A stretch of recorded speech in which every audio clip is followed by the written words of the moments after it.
सोनी एक छोटे से गांव में अपनी सास और पति के साथ रहती थी और वहीं पर फूल माला बनाकर थोड़ी बहुत पैसे कमाती थी। एक शाम सोनी अपनी फूल माला बेचने के बाद घर जा रही होती है।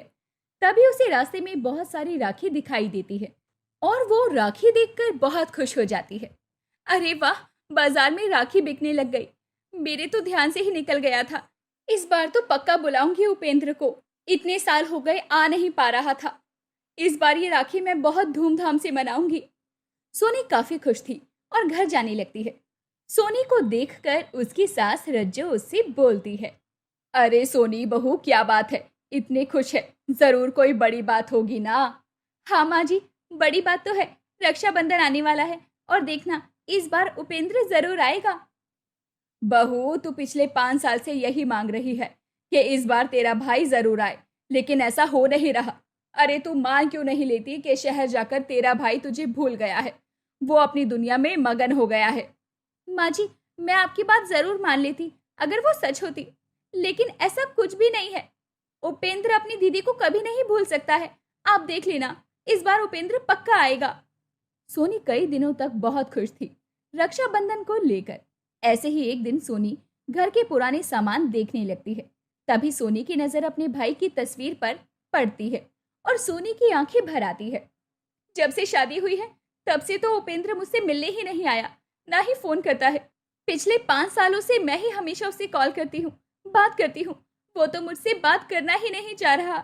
कहीं इस बार भी वो मुझे मना ना कर दे, कोई बहाना ना बना दे। अरे कोई बात नहीं, भाई तो मेरा ही है।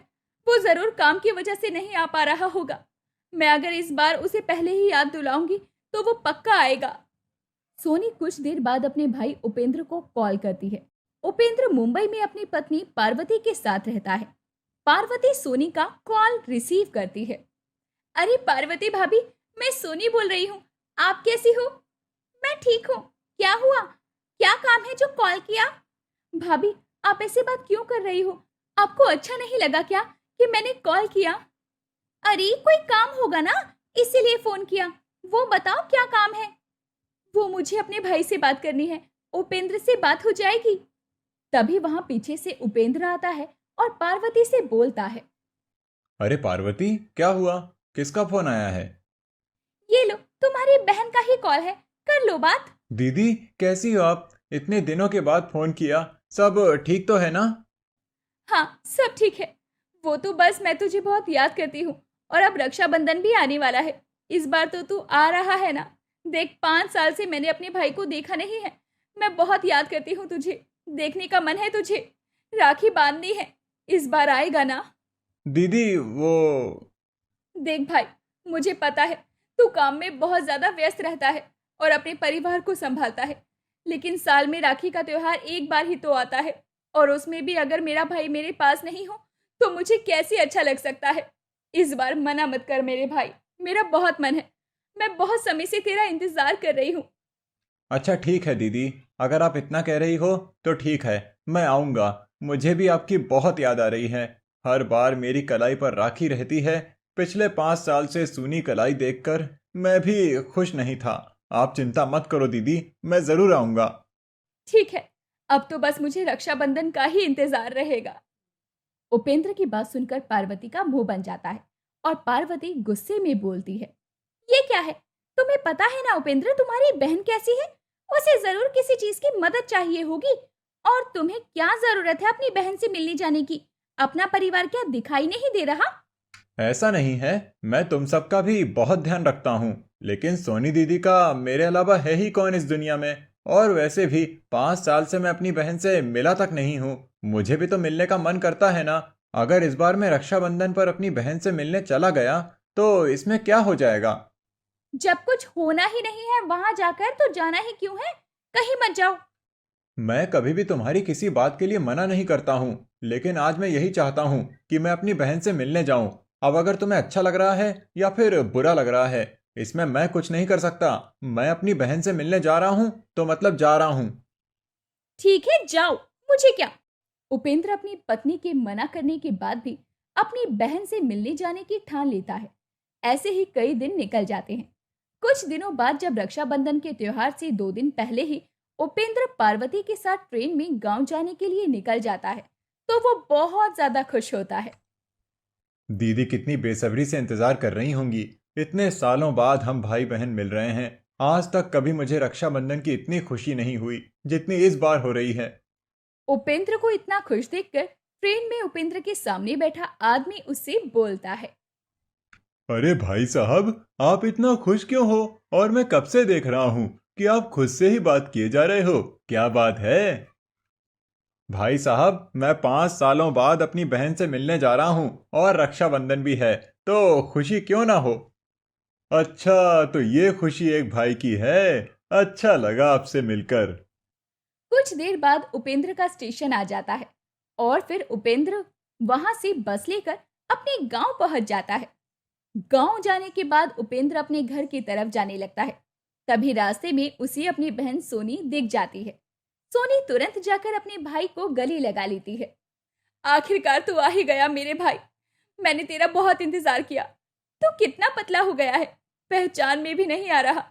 मैंने तेरे लिए वैसे ही राखी रखी है जैसी तू बचपन में मांगता था। अरे तू चुप क्यों खड़ा है? और मैं इतनी देर से बोले जा रही हूँ, तू कुछ बोल क्यों नहीं रहा है? बोल ना। अरे दीदी, बोलने तो दो। चलिए घर चलते हैं, फिर आराम से बात करेंगे। दोनों भाई बहन घर जाते हैं। सोनी आरती की थाली लाती है और अपने भाई की आरती उतारने के बाद राखी बांधते हुए सोनी की आंखों में आंसू आ जाते हैं। ये देखकर उपेंद्र बोलता है। अरे दीदी, आप रो क्यों रही हो? अब तो मैं आ गया ना। हाँ आ गया, लेकिन कितना इंतजार करवाया अपनी बहन को। तुझे पता है ना मैं तुझे कितना याद करती हूँ। जब तक मैं तुझे नहीं देख लेती मेरा कहीं मन ही नहीं लगता था। हाँ दीदी, मुझे भी पता है। और इतना इंतजार करवाने के लिए मैं माफी मांगता हूँ, लेकिन मैंने भी आपको बहुत याद किया। दोनों भाई बहन बातें कर रहे होते हैं। तभी वहां उन दोनों की पड़ोसन सरिता आ जाती है। वही मैं सोचूं कि आज इतना समय बाद में सोनी की हंसने की आवाज क्यों आ रही है। अब समझ आया, उपेंद्र आया है ना। भाई के आने के बाद घर में खुशियां आ ही गई। हाँ काकी, बिल्कुल सही कहा आपने। देखो मेरा भाई उपेंद्र आया है। इतने समय से मैंने अपनी बहू को इतना खुश कभी नहीं देखा जितनी खुशी आज है। उपेंद्र, हमें यहाँ से निकलना है। जो भी बात करनी है कर लो, बाद में मत बोलना कि समय कम पड़ गया, ये वो। अरे चलो, सब खाना खा लेते हैं। काकी आओ ना, आप भी हमारे साथ खाना खा लो। सब लोग साथ में खाना खाने लगते हैं। कुछ देर के बाद में समय होने लगता है और पार्वती उपेंद्र वहां से जाने लगते हैं। दीदी, इतने दिनों बाद आपसे मिलकर सच में बहुत अच्छा लगा। अब पता नहीं कब मिलना होगा, लेकिन आज का दिन बहुत ही यादगार रहा। जब भी मौका मिले आते रहना, तेरी दीदी यही है।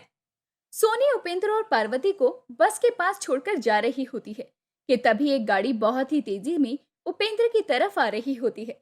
लेकिन गाड़ी वाले की आंखों पर एक अजीब सी रोशनी आ जाती है और वो गाड़ी दूसरी तरफ कर लेता है और पेड़ में जा टकराता है। सब लोग उस गाड़ी वाले को बाहर निकालते हैं। सोनी गाड़ी वाले से कहती है, भैया आप ठीक तो है ना? आप ये कैसे गाड़ी चला रहे थे? वो मेरी गाड़ी का ब्रेक खराब हो गया था। रुकी नहीं रही थी, कहीं भी जा रही थी। वो तो इनके हाथ में कुछ बंधा है जिसकी चमक मेरी आंखों में गई, और मैंने अचानक से गाड़ी को दूसरी तरफ किया तो वो चली गई और पेड़ से टकराकर रुक गई। हाथ पर तो राखी है। इसका मतलब दीदी आज आपकी राखी ने ही उपेंद्र की जान बचा ली। मैंने कभी इस रिश्ते को इतना सम्मान नहीं दिया, लेकिन रक्षाबंधन वाकई में भाई की रक्षा के लिए ही बना होता है, और बहन की भी। रक्षाबंधन ऐसे ही नहीं कहते हैं इसे। इसमें भाई बहन एक दूसरे की रक्षा करते हैं। मैंने राखी बांधी और राखी में लगी सितारों की वजह से इन भाई साहब ने अपनी गाड़ी का रुख मोड़ लिया। हाँ दीदी, आप बिल्कुल सही कह रही हैं। आज के बाद मैं कभी उपेंद्र को नहीं रोकूंगी आपसे मिलने के लिए, बल्कि अब तो मैं खुद ही लाऊंगी यहाँ आपके पास राखी बंधवाने को। वहां खड़े सब लोग हैरान हो जाते हैं और इसके बाद पार्वती भी अब इस त्योहार की अहमियत समझ जाती है। मोहित और शीला बहुत परेशान थे क्योंकि शादी के 10 साल होने के बाद भी वो माँ बाप नहीं बन पाए थे। मोहित एक फैक्ट्री में लेबर का काम करता था और उसी से घर चलाता था। शीला ने माता रानी का व्रत रखा हुआ था और फिर उसका सपना भी पूरा हुआ। मोहित और शीला को एक बेटा हुआ और उसका नाम गोलू रखा। देखो जी, हमारा बेटा कितना खूबसूरत है। वो तो होगा ही, मुझ पर जो गया है। वो दोनों बहुत खुश थे। मोहित एक दिन काम से लौटते वक्त गोलू के लिए एक लॉकेट खरीद कर लाया। लॉकेट में गोलू और शीला की प्यारी सी छवि थी। उसने घर लौटने के बाद वो लॉकेट गोलू के गले में पहना दिया और बोला, ये लॉकेट हमारी निशानी है। ये जीवन भर गोलू के पास रहेगा। वो तो ठीक है, पर ये इतना बदमाश है कि पूछो मत, सोता ही नहीं है। अरे शीला, तुम उसको लोरी सुनाओ ना। लोरी सुनकर सारे बच्चे सो जाते हैं। शीला लोरी सुनाना शुरू करती है। लल्ला लल्ला लोरी, दूध की कटोरी, दूध में बताशा, मुन्ना करे तमाशा। लल्ला लल्ला लोरी, दूध की कटोरी, दूध में बताशा, मुन्ना करे तमाशा। ऐसे ही दिन बीत रहे थे। गोलू अब थोड़ा बड़ा हुआ। एक दिन गोलू ने मेले में जाने की जिद पकड़ ली। दुर्गा माँ के मंडप के पास मेला लगा था। मोहित और शीला गोलू को मेले में लेकर गए, मगर तभी दुर्घटना घटी। मेले में अचानक से आग लग गई। अरे बाप रे, मेले में आग लग गई है, भागो रे भागो। शीला भागो, मेले में आग लग गई है। अब गोलू को छोड़िएगा मत। सभी इधर उधर जान बचाने के लिए भागने लगे, और फिर वही हुआ जिसका डर था। मोहित से गोलू का हाथ छूट जाता है और गोलू वहीं गिर जाता है। माँ पापा, कोई बचाओ मुझे। इतने शोर में शीला और मोहित गोलू को सुन नहीं पाते। भीड़ से दूर जाकर वो गोलू को ढूंढने लगे। गोलू, अरे गोलू कहाँ गया? आपने मेरे गोलू का हाथ छोड़ दिया। अरे इतनी भीड़ में कब क्या हुआ, कुछ पता ही नहीं चला। चलो ढूंढते हैं उस गोलू। गोलू। गोलू, मेरा गोलू, गोलू। दोनों ने मिलकर गोलू को बहुत ढूंढा, मगर गोलू नहीं मिला। मोहित रोते हुए घर चला आया। शीला भी उसके साथ थी। इतनी मुश्किल से दोनों को संतान प्राप्ति हुई थी। घर में खुशी आई थी, लेकिन आज सारी खुशी खत्म हो गई। शीला ने रोते हुए भगवान से कहा, हे भगवान, हमारे साथ ऐसा क्यों हुआ? हमने किसी का क्या बिगाड़ा है? हे भगवान, आज मेले में क्यों गए हम? ये सब मुझे नहीं पता। मुझे मेरा गोलू वापस चाहिए। मुझे मेरा गोलू लौटा दो। गोलू ला दो मुझे ढूंढकर। ठीक है शीला, तुम चिंता मत करो। चाहे कुछ भी हो जाए, मैं हमारे गोलू को तलाश करके ही रहूंगा। ये बोलकर मोहित घर से निकल गया और रास्ते में इधर उधर गोलू को ढूंढता रहा। ढूंढते ढूंढते मोहित को समय का कोई ध्यान नहीं रहा। शाम को थका हारा वो घर आया तो शीला रो रही थी। मोहित को देखकर वो बोली, क्या हुआ जी, मेरा गोलू कहीं मिला? नहीं शीला, मैंने सब जगह ढूंढा, पर गोलू कहीं नहीं मिला। झूठ बोल रहे हैं आप। मेरा गोलू मेरे बिना एक पल नहीं रह सकता। मेरा गोलू वापस आएगा। आज ही वचन देता हूं, मैं गोलू को तुम्हारी गोद में लाकर ही रहूंगा। इसके लिए मुझे अपने प्राण ही क्यों ना देने पड़े। अगले दिन से मोहित बस गोलू को ढूंढता रहा और शीला रोती रही। मोहित का काम भी चला गया और घर पर रो रो कर शीला पागल सी हो गई थी। कुछ दिनों के बाद घर का सारा राशन भी खत्म हो गया। तब दोनों को मालूम हुआ कि ये ज्यादा दिन तक नहीं चलेगा। अगर खाना ही ना मिले तो वो गोलू को तलाशेंगे कैसे? ये सोचकर दोनों ने अमीरों के घर नौकरी शुरू की। उन घरों में मोहित घर की साफ सफाई का सारा काम करता रहा, जैसे कपड़े धोना, झाड़ू पोछा, और शीला उन घरों में खाना बनाने में लग गई। काम के बाद बचे हुए समय में गोलू की खोज में दोनों इधर उधर भागते रहे। देखना शीला, गोलू एक दिन जरूर मिलेगा। मैं भगवान से दुआ मांगती हूँ। ऐसे ही 25 साल बीत गए, मगर अभी तक गोलू नहीं मिला। इतने दिनों में मोहित और शीला बहुत सारे घरों में काम कर चुके थे। एक दिन दोनों को खबर मिली कि शहर में एक विवेक नाम का आदमी आया है और उसकी उम्र तो बस 30 की है, मगर उसके पास पैसे बहुत है और उसको 2 काम करने वालों की जरूरत है। तनख्वाह भी बहुत अच्छी है। मोहित और शीला उसके पास जाते हैं। मालिक, हमें ये काम दे दीजिए, हमें काम की बहुत जरूरत है। तुम दोनों काम कर पाओगे क्या, इतनी उम्र जो हो गई है? विवेक की पत्नी का नाम रानी है। रानी वहां आ जाती है और कहती है, ये दोनों बुढ़े बुढ़ी किसी काम के नहीं, भगा दो इन दोनों को। नहीं मालिक, हम बिना कुछ कहे काम करेंगे। बस हमें इस काम के लिए रख लीजिए। ठीक है, कर तो लोगे, मगर काम के वक्त जरा सा भी नखरा किया तो मुझसे बड़ा कोई नहीं होगा। मोहित और शीला को काम मिल जाता है। मोहित घर साफ करने का काम करता है और शीला खाना बनाने में लग जाती है। ए बुढ़े, उधर ठीक से साफ नहीं हुआ, ठीक से साफ कर चल। ठीक है मालकिन, अभी करता हूँ। अरे ठीक से कर, वो वाला कोना क्या तेरा बाप साफ करेगा? मोहित चुपचाप सुनता रहता है और काम करता रहता है। उधर शीला खाना बना लेती है। विवेक और रानी दोनों खाने के लिए बैठते हैं। शीला दोनों को खाना देती है और चुपचाप पास में खड़ी रहती है। विवेक पहला निवाला लेता है और कहीं खो सा जाता है। अरे, ये क्या है? क्या हुआ विवेक? क्या हुआ मालिक, खाना अच्छा नहीं बना है क्या? नहीं नहीं, वो बात नहीं है। स्वाद बहुत जाना पहचाना सा लग रहा है। जाना पहचाना? ये कैसे हो सकता है? शीला ने तो पहली बार खाना बनाया है इस घर में। ये मेरा भ्रम हो सकता है। दोनों खाना खा लेते हैं, लेकिन तभी मोहित गलती से कांच का बर्तन जमीन पर गिरा देता है और वो टूट जाता है। रानी बहुत गुस्सा हो जाती है। अरे ये क्या कर दिया इस बुढ़े ने, इतना महंगा बर्तन तोड़ दिया। मालकिन, गलती हो गई। गलती? इस घर में गलती की कोई माफी नहीं है। तभी विवेक एक छड़ी लाता है और मोहित को मारने लगता है।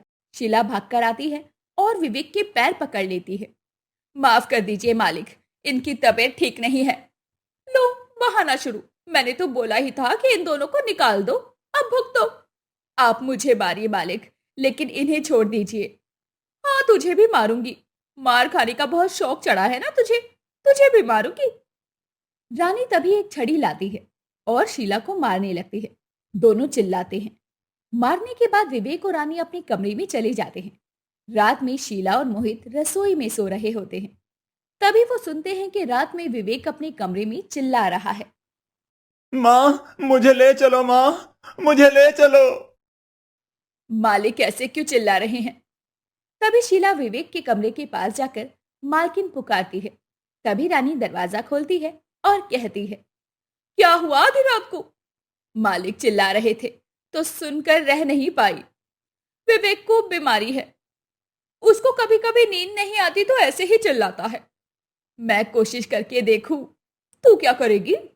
लोरी सुनाऊंगी, लोरी से सभी सो जाते हैं।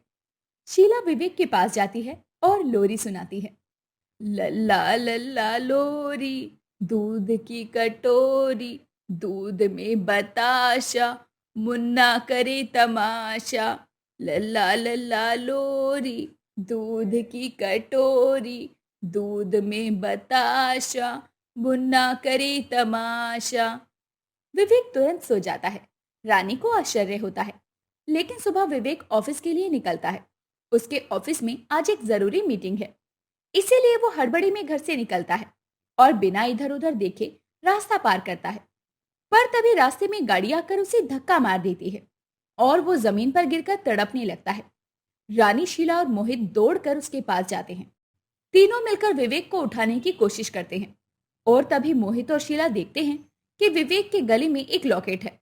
ये वही लॉकेट है जिसे मोहित ने गोलू के गले में पहनाया था।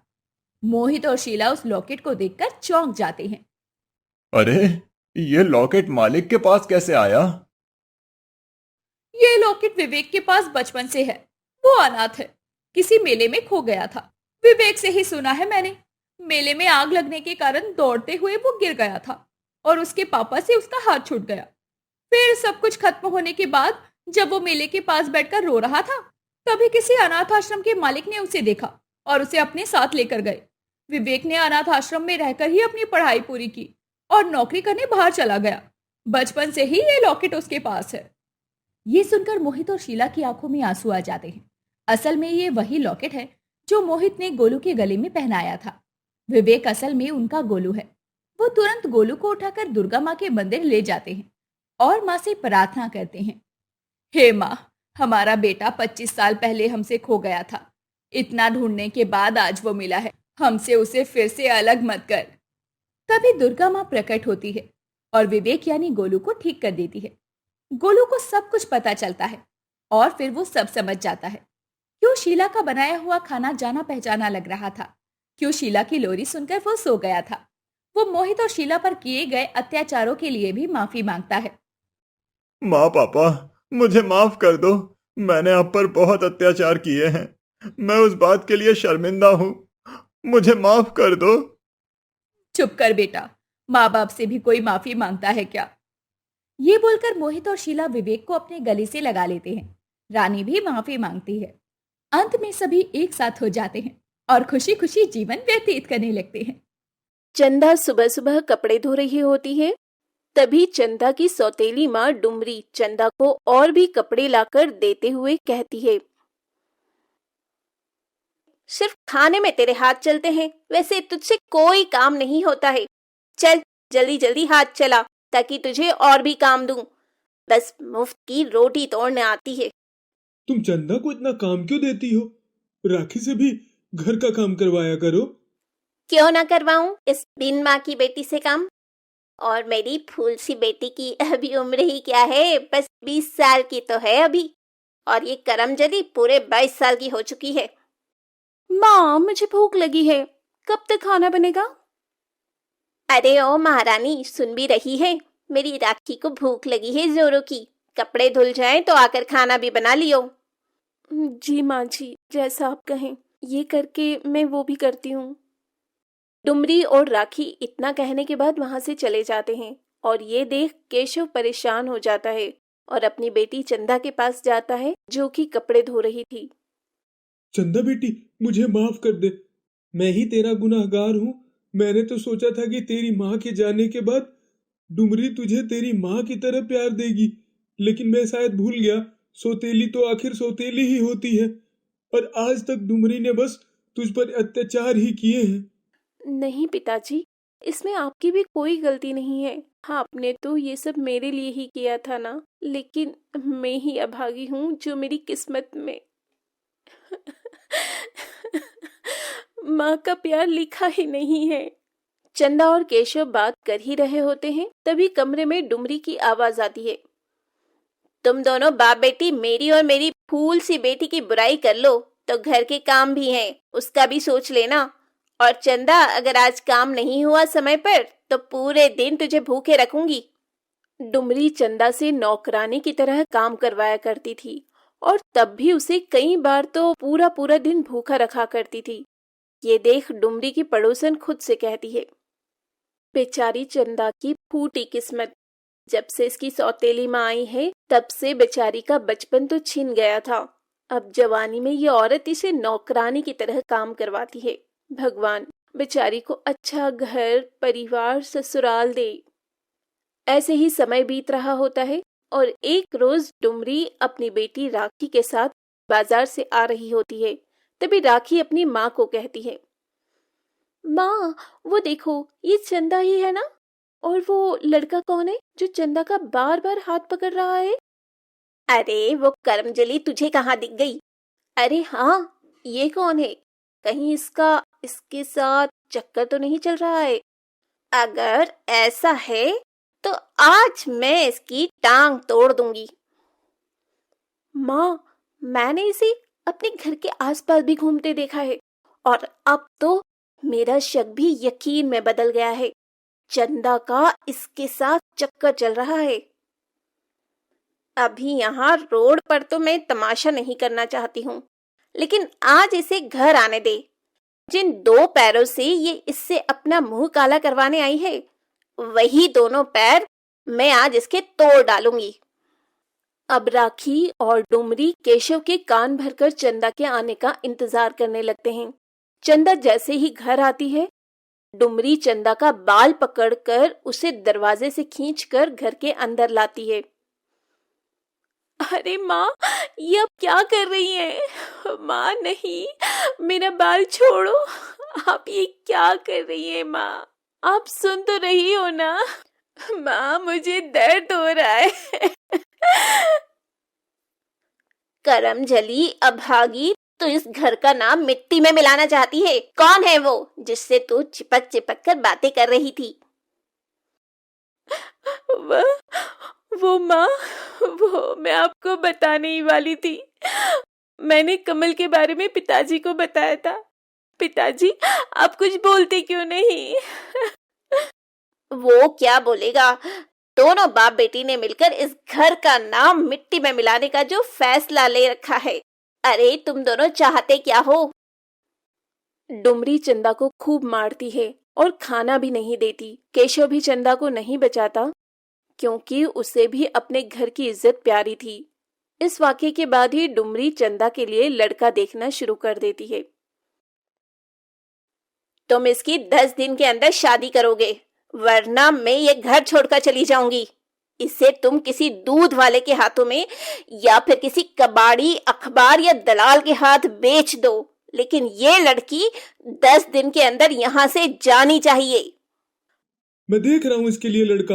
अब तुम शांत हो जाओ और मुझे भी शांत रहने दो। वो तो अच्छा हुआ मैंने इसे देख लिया, वरना इसने तो इस घर के बारे में एक बार भी नहीं सोचा है। चंदा के पिता केशव अब अपने दोस्त के जान पहचान के बताए लड़के से चंदा की शादी मंदिर में करवा देते हैं।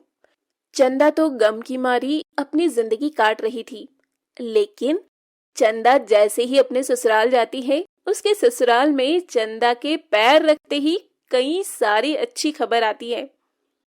अरे बहू, तू तो साक्षात लक्ष्मी का रूप है। क्या बात है, तूने तो घर में कदम रखते ही इस घर को स्वर्ग बना दिया। हाँ चंदा, तुम्हें पता है, जैसे ही तुम्हारा गृह प्रवेश हुआ है, वैसे ही एक के बाद एक अच्छी खबर मिली है। हाँ बहू, तू यहाँ बैठ। आज ही शाम में हम अपने नए घर में शिफ्ट हो जाएंगे। मैं कुछ समझी नहीं माँ जी। देख, मैं तुझे बताती हूँ। जैसे ही तू इस घर में आई, तभी हमारे सालों से चल रही तेरे चाचा ससुर जमीन का केस हार गए और हमें ये न्यूज़ मिली। और मेरे नितिन को सरकारी नौकरी का लेटर भी आया। और तेरे ससुर का जो सालों से पैसा अटका था, वो भी कल ही मिला है उन्हें। अब हम शाम तक ये किराए का घर छोड़कर अपने बड़े से घर में जा रहे हैं। ये तो बहुत अच्छी बात है माँ जी, मुझे भी अच्छा लगा सुनकर। चंदा जैसे ही अपने ससुराल जाती है, उसके घर परिवार में खुशियां ही खुशियां नजर आने लगती है, क्योंकि चंदा के सर से तो उसकी माँ का हाथ बचपन में ही उठ चुका था।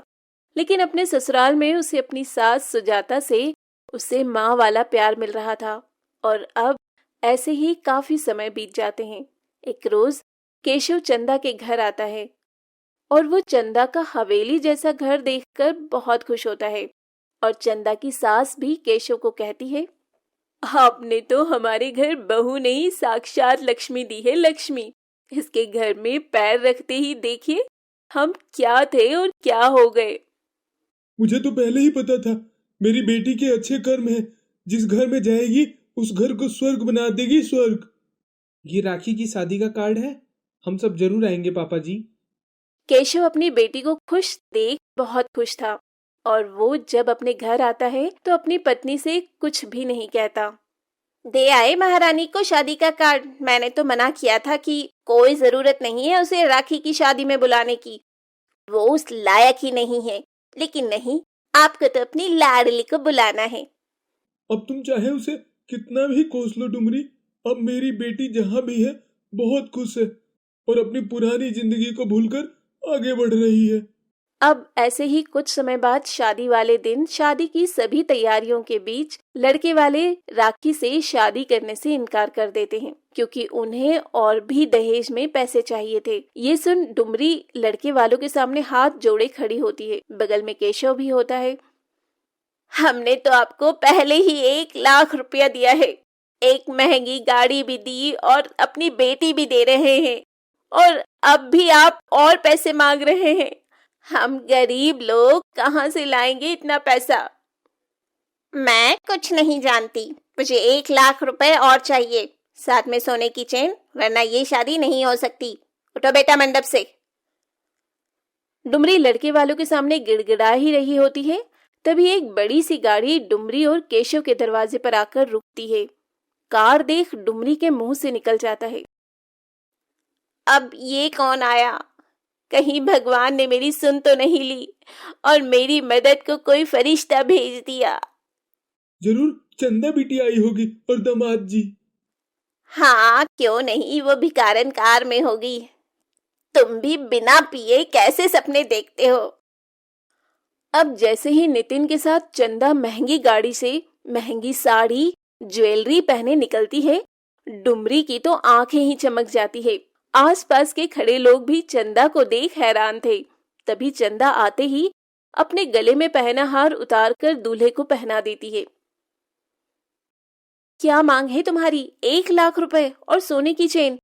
वो छोड़ो, ये लो, पूरे 10 लाख का हार है ये, और चुपचाप शादी करो।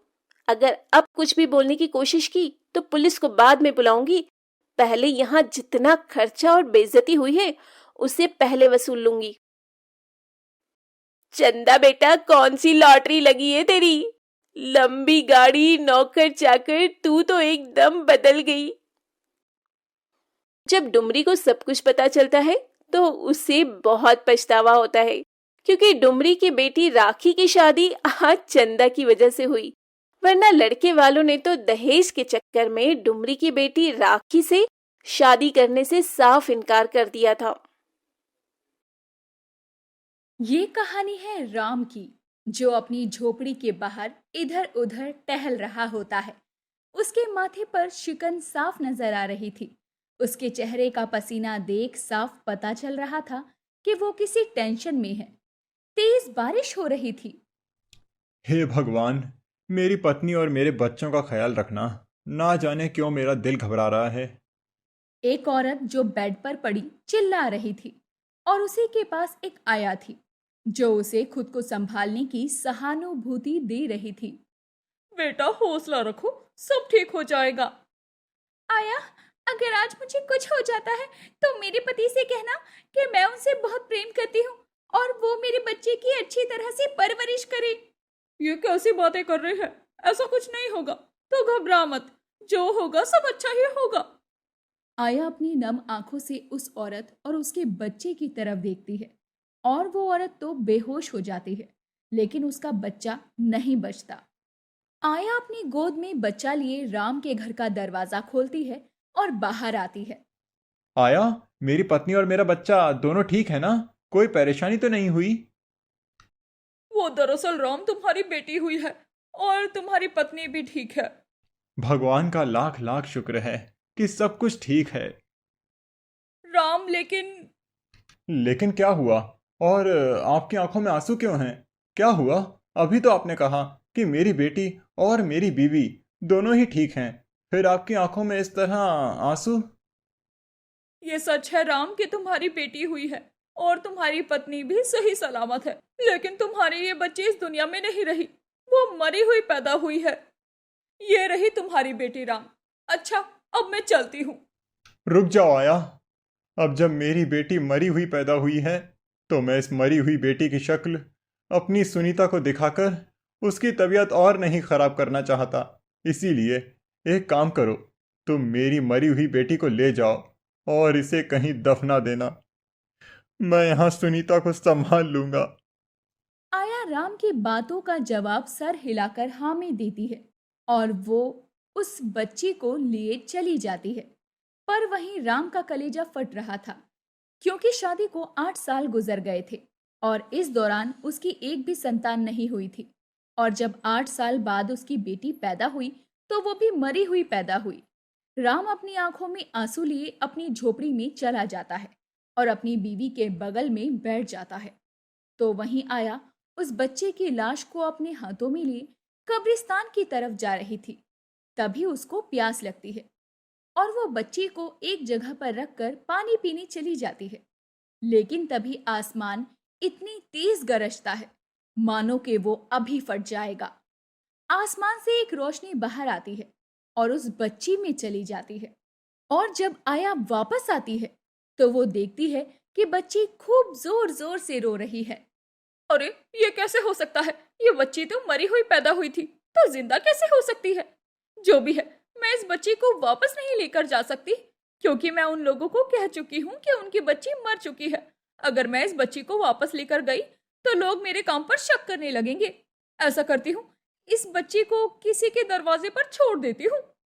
आया उस बच्ची को हाथ में लिए एक सेठ के घर के दरवाजे पर छोड़ देती है। वो बच्ची बहुत जोर जोर से रो रही थी। उसके रोने की आवाज सेठ और सेठानी की नींद को तोड़ देती है। अजी सुनते हैं, ऐसा लग रहा है जैसे हमारे दरवाजे पर कोई बच्चा रो रहा है। जाइए ना, दरवाजा खोलकर देखिए कि कौन है बाहर। अरे भाग्यवान, इतनी रात को अगर कोई बच्चा या कोई और भी हमें आवाज लगाए या दरवाजा खटखटाए तो भी हमें दरवाजा नहीं खोलना चाहिए। सेठ की बातें सुनकर सेठानी सो जाती है, लेकिन लगातार बच्चे के रोने की आवाज आती है। सेठानी को नींद नहीं आती और वो उठकर अपने घर का दरवाजा खोलकर देखती है तो वहां बाहर तेज बारिश होती हुई नजर आती है और वो अपने घर के दरवाजे पर एक छोटी सी बच्ची को भूख से तड़पते देखती है। सेठानी तुरंत उस बच्ची को उठा लेती है और तभी वहां सेठ भी आ जाता है। मैं आपसे कह रही थी ना कि किसी बच्चे के रोने की आवाज आ रही है। अभी जब मैंने दरवाजा खोलकर देखा तो ये बच्चा भूख से तड़प रहा था। पता नहीं ऐसे कौन से माँ बाप हैं जो बच्चों को पैदा कर दूसरों के दरवाजों पर छोड़ देते हैं। अरे जब पालन पोषण की औकात ही नहीं रहती तो ना जाने लोग बच्चा ही क्यों पैदा करते हैं। जाने दीजिए ना, वैसे भी हमारी कोई औलाद नहीं है। क्यों ना हम इसे अपनी बच्ची की तरह पाले। हम इसे अपने से भी ज्यादा प्यार देंगे। सेठ और सेठानी की कोई औलाद नहीं थी, इसीलिए वो उस बच्चे की परवरिश की जिम्मेदारी ले लेते हैं। अरे सब कुछ अच्छे से साफ कर दो और मेरी बेटी शिवानी का कमरा भी अच्छे से सजा दो। रामू काका अब तक खाना नहीं बना। आपको पता है ना, वो आती ही होगी और वो जैसे ही आएगी सीधा खाने पर झपट जाएगी। इसीलिए कह रही हूँ जल्दी से खाना बनाकर तैयार कर दीजिए। अरे भाग्यवान, जरा थम जाओ, वो अपने घर ही आएगी। जब वो घर आ जाए तो आराम से उसकी सेवा पानी कर लेना। लेकिन अभी तो थको मत। अगर तुम अभी से काम करती रही तो उसके आने तक थक जाओगी। जी पूरे 19 साल बाद वो घर आ रही है। अब भला क्या मैं अपनी एक लौती औलाद के 19 साल बाद घर आने की खुशी में घर को सजा भी नहीं सकती? अच्छा बाबा, ठीक है, कर लो जो तुम्हें करना है। वैसे वो आ चुकी है, मैं उसे लेने के लिए जा रहा हूँ। इतना बोलकर सेठ अपनी गाड़ी निकालता है और अपनी बेटी को लेने के लिए स्टेशन चला जाता है, जहां शिवानी स्टेशन पर अपने पिता का इंतजार कर रही थी। अपने पिता को देखकर शिवानी खुश हो जाती है और उसके पांव छूकर उसके साथ गाड़ी में बैठ जाती है। गाड़ी में बैठी शिवानी अपने गांव का नजारा देख रही थी। तभी उसकी नजर राम की झोपड़ी पर जाती है, जहां वो देखती है कि राम अपने घर के बाहर हाथ पैर धो रहा है। ये देखकर शिवानी सेठ से वहीं गाड़ी रुकवाती है और सीधा राम के घर जाती है। शिवानी के साथ सेठ भी जाता है और सेठ को देखकर राम बोला, अरे सेठ जी, आप यहाँ आइए, आइए, अंदर आइए। सुनीता, जरा 2 गिलास पानी ला दो।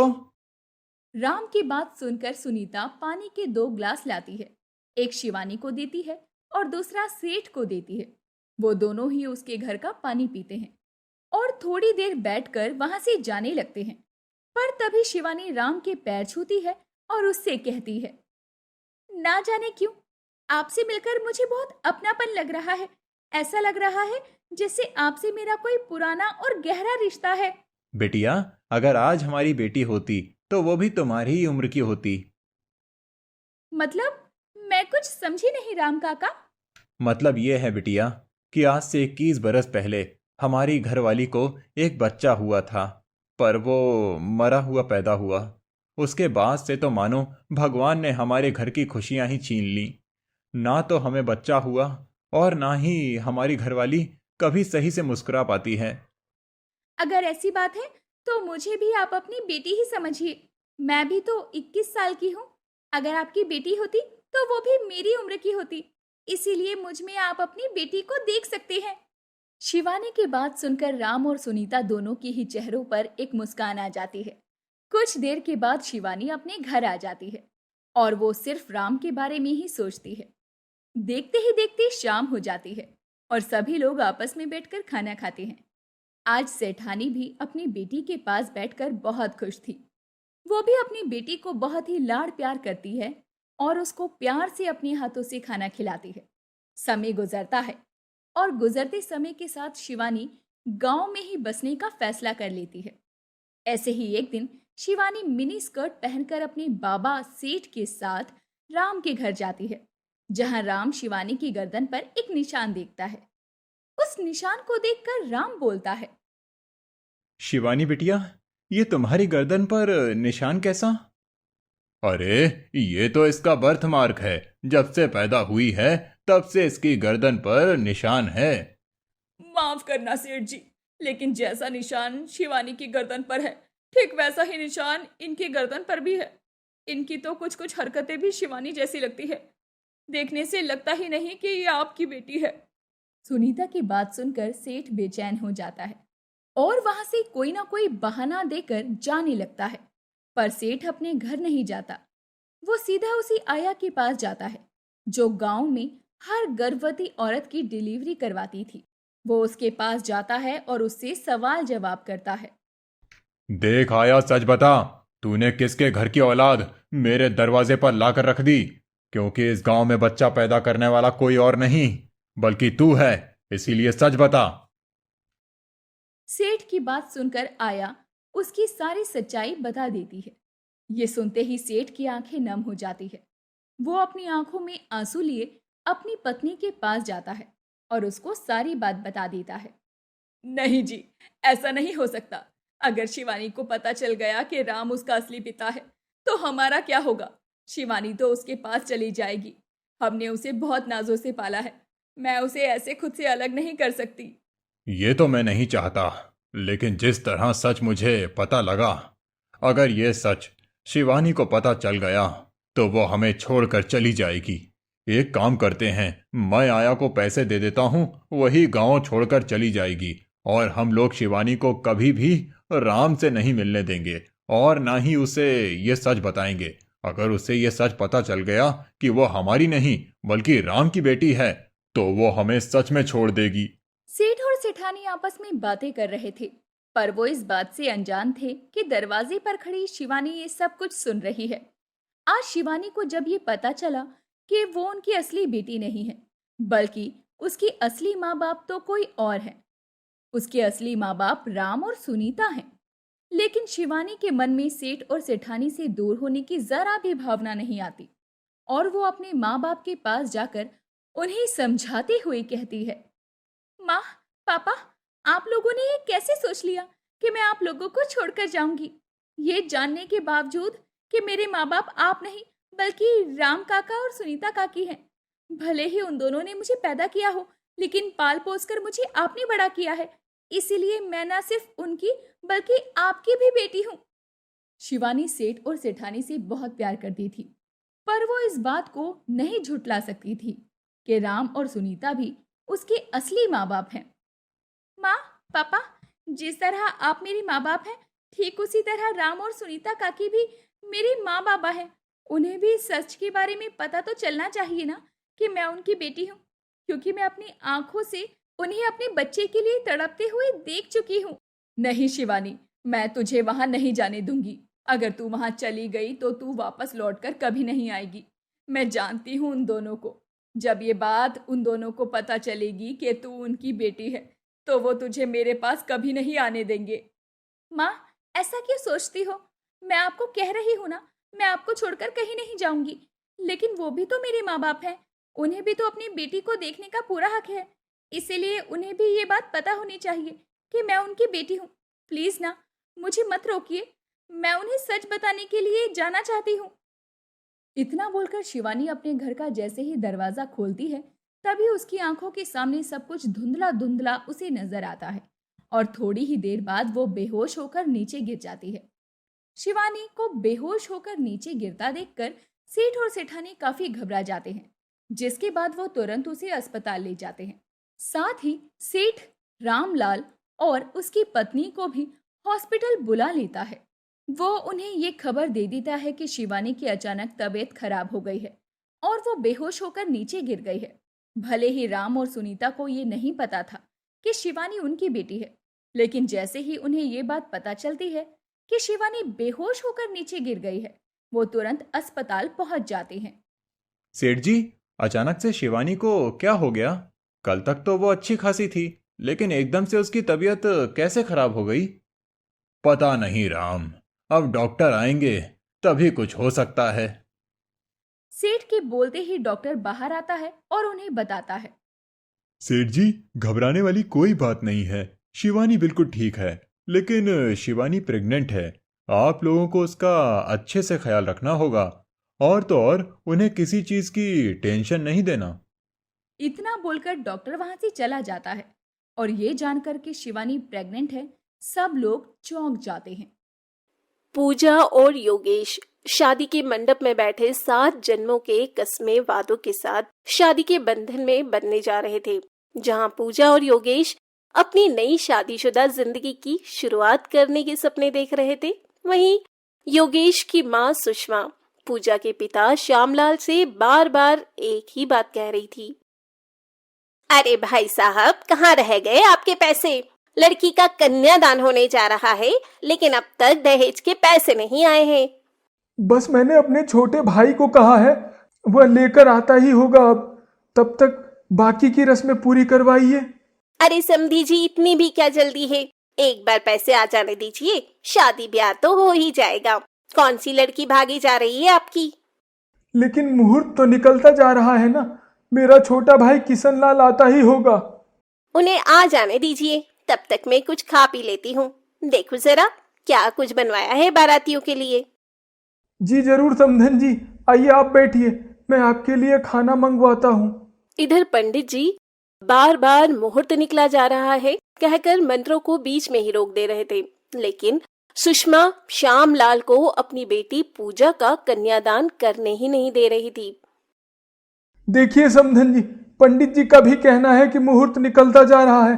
आप मेरी बात समझने की कोशिश कीजिए, बस मेरा भाई आता ही होगा, थोड़ा सा समय और दे दीजिए उसे। अरे बड़ी लंबी उम्र है समधी जी, आपके भाई की आ ही गए। पूरा कैश तो है ना, पूरे 5 लाख। जी जी, पूरा बंदोबस्त कर दिया था मैंने, मेरी बेटी की शादी में कोई कमी नहीं रहे, इसलिए मैं अपने घर तक को गिरवी रख दिया है। अब बेटी पैदा की है तो इतना फर्ज तो बनता है ना आपका कि आप अपने आप को गिरवी रखें या अपने घर को। क्यों समधी जी, कुछ गलत तो नहीं कहा ना मैंने? जी नहीं नहीं समधन जी, अब मैं कन्यादान की रस्म पूरी करता हूँ। सुषमा का बेटा पढ़ा लिखा और अच्छी नौकरी करता था। सुषमा ने अपने बेटे की शादी के लिए लड़की वालों से 5 लाख रुपए कैश, घर का सामान और 1 कार दहेज की मांग की थी, जो श्यामलाल जैसे तैसे पूरा करता है। अब पूजा भी शादी करके अपने मायके से ससुराल आती है। श्यामलाल तो सोचता है उसने अपने बेटी को इतना कुछ दिया है कि उसकी सास उसे कुछ भी नहीं कहेगी और हमेशा ही उसे अपनी पलकों पर बैठा कर रखेगी। लेकिन सुषमा इतनी लालची थी कि दूसरे दिन से ही उसके मन का लालच और भी बढ़ता जा रहा था। अरे बहू, कल पग फेरे की रस्म है तो तेरे बाप को बोल देना कि यहाँ से 10 लोग जाएंगे, उनका खाना पीना बन जाना चाहिए और सभी को शगुन में नए कपड़े और 1000 रुपए तो दे ही दें। लेकिन माँ जी, पग फेरे की रस्म में तो सिर्फ लड़की जाती है, लड़के के रिश्तेदार नहीं। और ये कौन सा रिवाज है जिसमें पैसों के साथ कपड़े देने पड़ते हैं? हमारे यहाँ तो यही रिवाज है, इसीलिए पहले से बता रही हूँ। अच्छा माँ जी, अगर ऐसा है तो कोई बात नहीं, इस पग फेरे की रस्म को रहने ही देते हैं। मेरे पिता ने अभी अभी आप लोगों को इतना कुछ दिया है कि उनका हाथ खाली हो चुका है। वो 10 लोगों का खाना पीना, कपड़े और शगुन के तौर पर 1000 रुपए नहीं दे पाएंगे। हाँ हाँ, तेरा फकीर बाप जब बेटी के ब्याह में खर्च नहीं कर सकता था तो बेटी को जन्म ही क्यों दिया? खैर छोड़ो, अब तक उसने जितने भी सामान दहेज में दिए हैं सारे लोकल हैं, कोई काम का नहीं लग रहा। माँ जी, मैं समझती हूँ, उन्होंने जो भी दिया है कर्ज में आकर दिया है, जैसा भी दिया है अपनी तरफ से अच्छा दिया है। आप ऐसे कैसे बोल सकती हैं? जो देख रही हूँ वही बोल रही हूँ, लेकिन तेरी जुबान भी दूसरे दिन से ही कुछ ज्यादा चलने लगी है। पूजा अपनी सास की बातें सुनकर समझ जाती है कि उसकी सास एक नंबर की दहेजखोर लालची औरत है। ऐसे ही समय बीत रहा था। एक रोज सुषमा के कमरे का एसी खराब हो जाता है। सुषमा अपने बेटे योगेश से एसी ठीक करवाने की बात कहती है। माँ, आपको पता है ना शादी में कितना खर्च आया है। बेशक हम लड़के वाले हैं, लेकिन खर्च तो हमारा भी हुआ है और अभी मेरी तनख्वाह भी नहीं आई है, तो इन सब पर खर्च करने का आप सोचो भी मत। हाँ बेटा, ये भी तू सही कह रहा है। चल, इसका भी उपाय मैं करती हूँ। तू अभी ऑफिस जा। योगेश के ऑफिस निकल जाने के कुछ देर बाद हॉल में पोछा लगा रही पूजा से सुषमा कहती है, अरे बहू, अब तक तेरा काम नहीं हुआ? तेरे बाप को बुलाया था घर पर, आता ही होगा। अगर आए तो नाश्ता पानी करवा कर भेजना। लेकिन पिताजी आ रहे हैं। उन्होंने तो मुझे कुछ बताया ही नहीं कि वो मुझसे मिलने आ रहे हैं। तेरे बाप को मैंने यहाँ तुझसे मिलने नहीं बुलाया है, बल्कि तेरे बाप से कहा था कि घर का एसी खराब हो गया है। बेटी के लिए इतना तो कर ही सकता है। मैं समझी नहीं माँ जी, क्या आप मेरे पिताजी से नया एसी मंगवा रही हैं, वो भी अपने कमरे में लगवाने के लिए? हाँ, बड़ी जल्दी समझ आ गई। चल अच्छा है, मैं जा रही हूँ कांता के घर, थोड़ा काम है। तेरा बाप आए तो बिना नाश्ता पानी के मत भेजना, वरना कल को बदनामी होगी। लेकिन माँ जी, मेरे पिताजी से जितना हुआ उन्होंने उतना तो किया ही ना, तो अब आप उन्हें और क्यों परेशान कर रही हैं? क्या उन्होंने दहेज में कोई कमी छोड़ी है? लड़की का बाप जितना दे उतना कम है, चाहे वो ताजमहल ही क्यों ना दे दे, और लड़के वाले जितना ले उतना कम है। ये बात तू नहीं जानती क्या बहू? चल अभी घर के काम पे ध्यान दे, मेरी बातों पर नहीं। इतना कहकर सुषमा अपनी पड़ोसन कांता के घर चली जाती है। कुछ देर बाद श्यामलाल अपनी बेटी के ससुराल आता है। अरे पूजा बेटी, कैसी है? घर में सब ठीक तो है ना? बाहर तो धूप भी बहुत तेज है। पिताजी आप आ गए? कैसे हैं आप? आपकी तबीयत तो ठीक है ना? बैठिए ना, आप खड़े क्यों हैं? मैं आपके लिए ठंडा पानी लेके आती हूँ। बेटी सब ठीक है, वह तो बस मैं तेरे लिए एसी लेकर आया हूँ। दहेज में मैंने तुझे पंखा कूलर तो दिया, लेकिन एसी नहीं। अरे पिताजी, इसकी क्या जरूरत थी? और मुझे अच्छे से पता है ये आप अपनी मर्जी से नहीं लेकर आए हैं, आप पर दबाव बनाया गया है। नहीं नहीं बेटी, कैसी बातें कर रही है तू? मैं ये तेरे लिए ही लेकर आया था। पूजा अपने पिता की बात सुनकर किचन में पानी लाने जाती है। तभी श्यामलाल किसी से फोन पर बातें कर रहा होता है। मालिक, जल्द पैसे दे दूंगा। अभी मैं बेटी के घर आया हूँ, ज्यादा बात नहीं कर सकता, माफ कीजिएगा। मैं घर आते ही आपसे मिलने आता हूँ, बस कुछ दिन और। पिताजी लीजिए पानी। और किसका फोन था? आप इतने परेशान क्यों हैं? बताइए क्या बात है? आप मेरी शादी के बाद कर्ज में आ गए हैं, मुझे पता है, इसलिए आप इतना परेशान हैं। अरे अरे, तुझे चिंता करने की कोई जरूरत नहीं है, सब हो जाएगा। और समधन जी कहाँ है? कहीं नजर नहीं आ रही है? मैं चलता हूँ, यह एसी उन्हें दिखा देना। पूजा तो सब जानती थी कि उसके पिता बिना बोले ये एसी नहीं लाए हैं, बल्कि उसकी सास ने इतना दहेज लेने के बाद भी उसके पिता को प्रताड़ित कर रखा है, और पूजा भी दहेज की बढ़ती मांग से प्रताड़ित हो रही थी। एक रोज सुषमा हॉल में बैठी टीवी देख रही होती है, तभी टीवी अचानक बंद हो जाता है। सुषमा बहुत कोशिश करती है, लेकिन टीवी नहीं चलता। तभी सुषमा पूजा के पिता श्यामलाल को फोन लगाकर कहती है, अरे समधी जी, कैसे हैं आप? आपने एसी तो बड़ा अच्छा दिया है, ठंडी ठंडी हवा आती है। बस मैंने तो आपको इसीलिए याद कर लिया कि मेरा मनोरंजन नहीं हो पा रहा है। अभी अभी टीवी खराब हो गया है, सोचा आपको बता दूं, आप भिजवा दें अपनी बेटी के लिए टीवी। 1 मिनट माँ जी। पिताजी आप फोन रखिए, मैं बाद में बात करती हूँ। और माँ जी, आप अगर आपने गलती से भी मेरे पिताजी के हालचाल लेने के लिए भी अब फोन किया तो मुझसे बुरा कोई नहीं होगा। देख रहा है योगेश, तेरे सामने ही तेरी पत्नी मुझे धमका रही है। आपको जो समझ में आए वो समझिए माँ जी, लेकिन मेरे पिताजी अब आपको कुछ भी नहीं देंगे दहेज में। वैसे ही आपने सामान से लेकर पैसे तक लिए हैं और मेरे दहेज का सामान आपने अपनी बेटी के लिए भिजवा दिया है, और जो चीज खराब हो रही है वो आप मेरे पिताजी से मंगवा रही हैं। क्या ये गलत नहीं है? माँ, आज मैं आपको कुछ नहीं कहूंगा। पूजा बिल्कुल ठीक कह रही है। तू इसकी बातों में मत आ। अगर इसे यहाँ से जाना है तो जाए, मैं नहीं रोकने वाली। मैं तेरी दूसरी शादी करवा दूंगी और वहां से भी इससे 2 गुना दहेज मिलेगा। माँ जी, आपको जैसा सही लगे, लेकिन मैं इस घर को छोड़कर जा रही हूँ। मैं अपने पिता पर और बोझ नहीं बन सकती। मैं अपने मायके भी नहीं जाऊंगी, लेकिन जहाँ जाना होगा मैं चली जाऊंगी। मैं भी तुम्हारे साथ हूँ, तुम चिंता मत करो। मैं तुम्हारे साथ 7 जन्मों के कसमों वादों के साथ 7 फेरे लिए हैं। सुषमा अपने लालच की वजह से अपने बेटे को खो देती है, क्योंकि पूजा के घर से जाने के साथ ही योगेश भी पूजा के साथ चला जाता है, और इस बात का सुषमा को बहुत पछतावा होता है। हालांकि वो अपने बेटे को मनाती भी है, लेकिन योगेश नहीं मानता। वो भी अपनी माँ के रंग को काफी समय से नोटिस कर रहा था। इसीलिए कहते हैं लालच बुरी बला है।